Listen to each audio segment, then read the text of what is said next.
Assalamualaikum semuanya, selamat datang di Kawan Belajar. Pada hari ini kita sama-sama belajar mengenal kisah singkat Nabi Sulaiman alaihi salam. Yuk kita simak dan perhatikan. Let's go! Sulaiman adalah putra dari Nabi Daud. Beliau menggantikan tahta ayahnya dan menjadi raja. Kerajaan tersebut semakin megah setelah Sulaiman menjadi raja. Tercatat dalam ayat Al-Quran yang artinya, dan dihimpunkan untuk Sulaiman tentara dari jin, manusia dan burung, mereka itu diatur dengan tertib. Surah An-Naml ayat 17.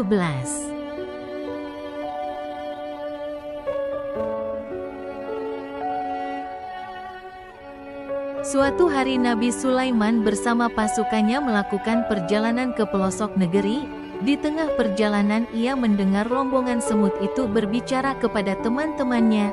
Nabi Sulaiman hanya tersenyum.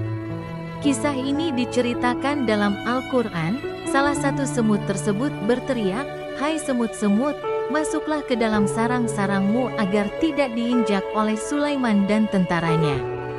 Surah An-Naml ayat ke-18.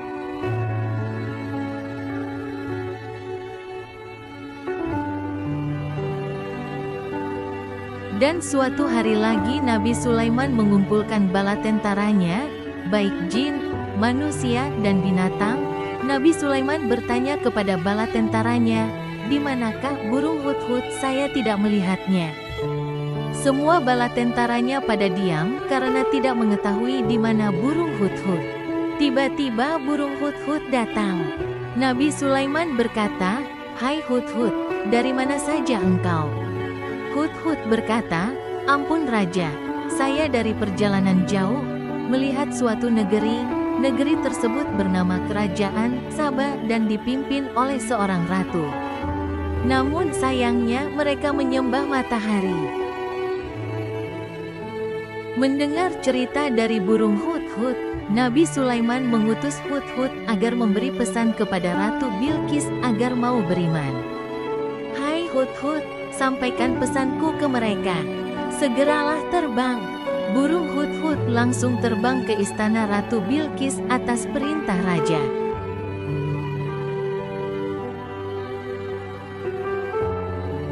Ketika burung hudhud sampai di istana Ratu Bilqis, surat yang dibawa kemudian diterima oleh Ratu Bilqis. Isi surat tersebut adalah mengajak Ratu Bilqis untuk beriman dan tidak menyembah matahari. Ratu Bilqis tidak mau menggunakan kekerasan, tetapi dia penasaran seperti apa kerajaan Sulaiman itu, sampai berani-beraninya menasehati kerajaan Ratu Bilqis. Akhirnya Ratu Bilqis beserta rombongannya pergi menuju kerajaan Sulaiman.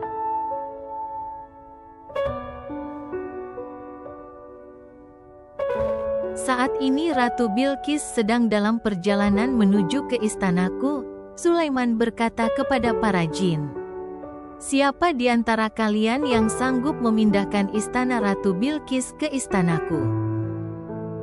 Bala tentara jin menjawab, "Kami sanggup memindahkan istana Ratu Bilqis ke dalam istana ini." Akhirnya, tanpa menunggu lama, para tentara jin itu memindahkan istana Ratu Bilqis ke dalam istana Sulaiman.